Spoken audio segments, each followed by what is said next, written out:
Hello friends, Tanya here for a Trinity stamp sneak peek. This week we are doing a bunch of sneaks for the next week's reveal. I am using a couple of products this time. I'm using a new Love Danny stamp set called Sunsational and a standalone die set called 4-Bar Card and Envelope Builder. I did use one of the pieces of the standalone die set to die cut this pale yellow piece of cardstock. Then I am gold heat embossing the stamp from Sunsational. It is a single stamp set and it is adorable, as are all of the Love Danny stamp sets. I just love them. They are perfect for all kinds of mediums, and I'm going to use two different mediums in this video to show you some fun ways to use this stamp set. Here I'm doing some Copic coloring, and I did leave all of the coloring in for those who enjoy watching it. I'm just using 3 tones of yellow here, and I am listing the colors that I used in the upper left corner of the screen if you're interested in the Copic combinations that I used. I love that you can color in the words on these stamp sets. It is one of my favorite features of these Love Danny stamp sets. They have these big graphic words and that are very conducive to doing ombre coloring on. There is a combination of fonts and lots of really fun graphic imagery that you can color in all kinds of ways. I'm using my fine tip of my Copic marker here. The bullet tip might be easier, but I don't have that on this particular marker. And I'm just taking that very fine tip and barely touching the paper to fill in that part of the sentiment. I'm using a couple of reds here. One's reddish orange and one is a deep red. And I'm using those to color in these hearts and give them some depth and dimension. I am saturating the heart area with the lighter color first, going back and adding the deeper color and then blending them together with the lighter color. That is a pretty basic Copic technique. And I wanted to add a little glow behind this Sunsational sentiment. So I'm using some W1 to add some glow behind the words and actually to add a little bit of dimension and detail to the clouds. You have 3 layers of clouds here, and I am just adding a little backdrop around the entire image by using that same W1 or warm gray marker to outline around the whole thing. That makes it pop off the panel just a little more. And of course, I needed some sparkle. So I pulled out my clear Wink of Stella. You could use a Spectrum Noir sparkle pen or any other kind of brush application of sparkle. I don't know that I'd use the liquid pixie dust because that does tend to cover things too well. Here I'm showing you the embossed detail on the panels that are cut out using that 4-bar card and envelope builder. I have a 3.5 by 5 inch folded card base. So the finished card size is 3.5 by 5 inches. And I'm adhering these layers together. I did put a piece of scrap cardstock behind each of those layers to make them stand up just a little bit. Now I thought this would coordinate perfectly with the puffy clouds stencil, and I pulled out my pumice stone distress ink cube, and I'm using a blender brush to add some clouds to the inside of this card. I thought that was just perfect with the clouds that are on the front of the card, and that pumice stone goes very well with the warm gray markers. Next, I'm taking a sentiment from the last release, the Simply Sentimental Thanks, and I'm going to add that to the inside of the card. I have been on a thank you card run lately, and the Sunsational stamp leads well into encouragement cards, birthday cards, thank you cards, just about any kind of card, and I thought I'd take advantage of that. I am using a couple of colors of Distress Oxides to stamp that thanks in a ombre fashion, and then using the sub-sentiment in black to finish that off.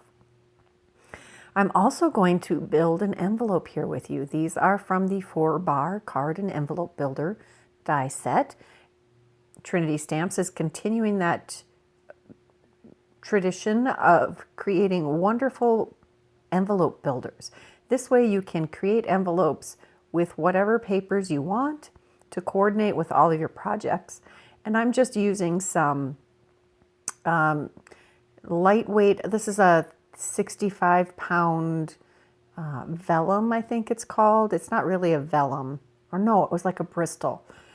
I was on the hunt for some Bristol smooth cardstock, and I got this ream, and it wasn't what I intended, but I found it was the perfect weight for envelopes, so that's what I use this for.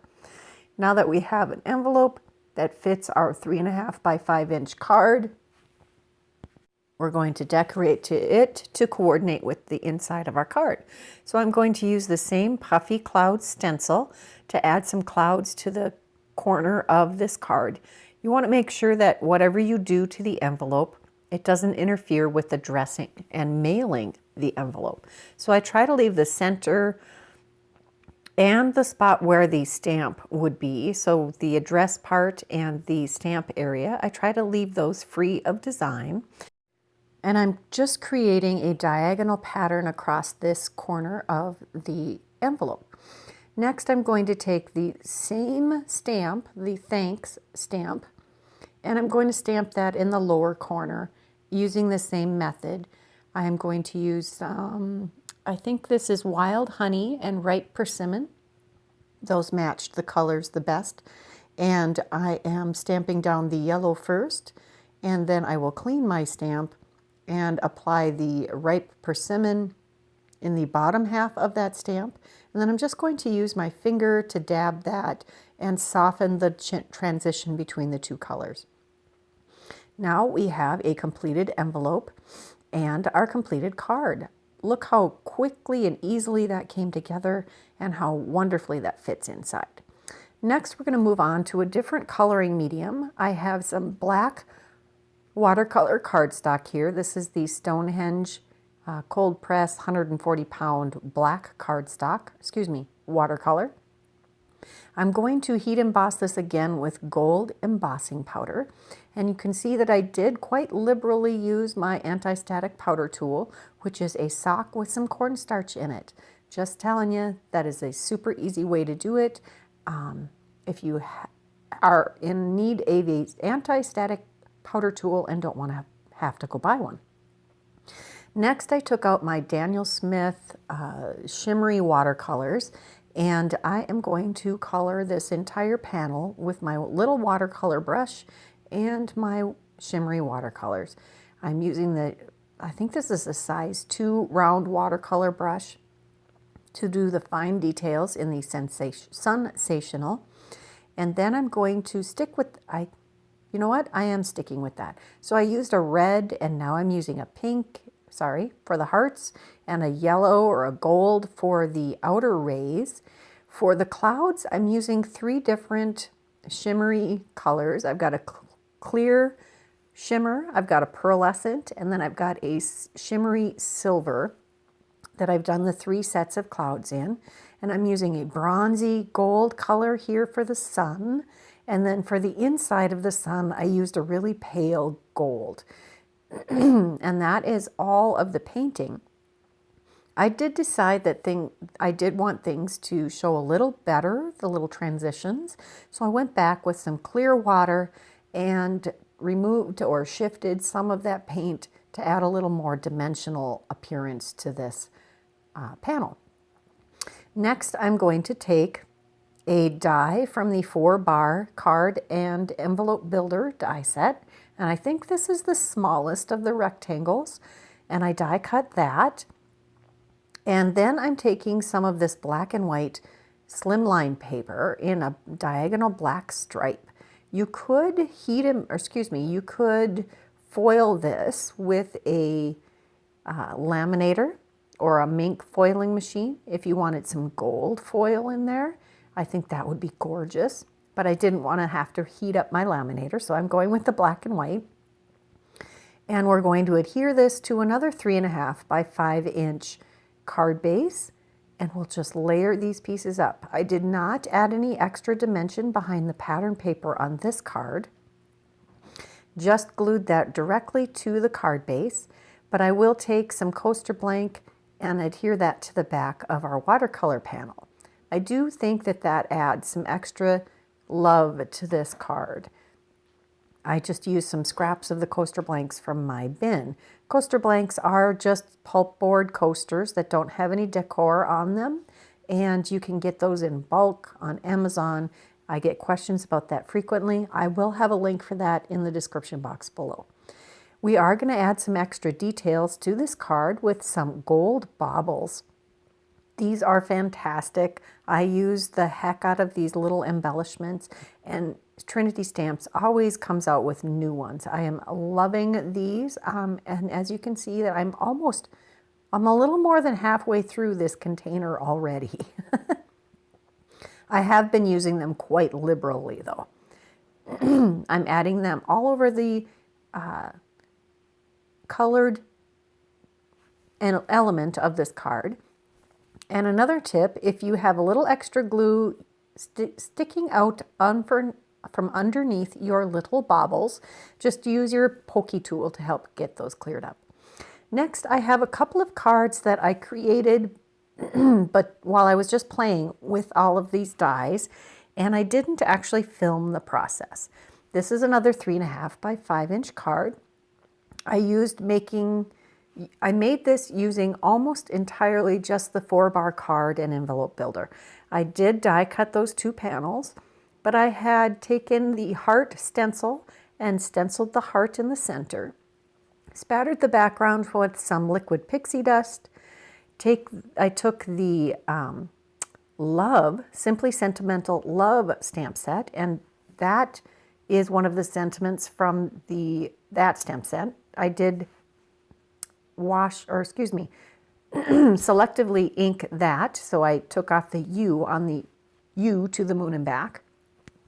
The die cut letters are all from that die set, and those are black licorice hearts from the Trinity Stamps embellishment store. Next we have this Hugs and Kisses card. It's also a 4-bar card, which technically 4-bar cards are 3.5 by 4 7/8 inches. However, the 4-bar card and builder set does 3.5 by 5 inch to simplify things a little bit. There is a new Love Danny stamp set that is Hugs and Kisses also, and these dies all coordinate with that. I did some ink blending, die cut all of these elements with different colors of cardstock, popped them up on the card panel, and added a little bit of scattering of the cinnamon jelly hearts.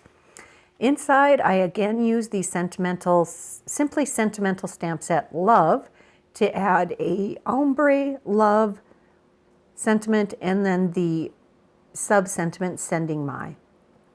I love the embossed detail that 4-bar card and envelope builder adds. It's just like all of the modern embossed edge die sets.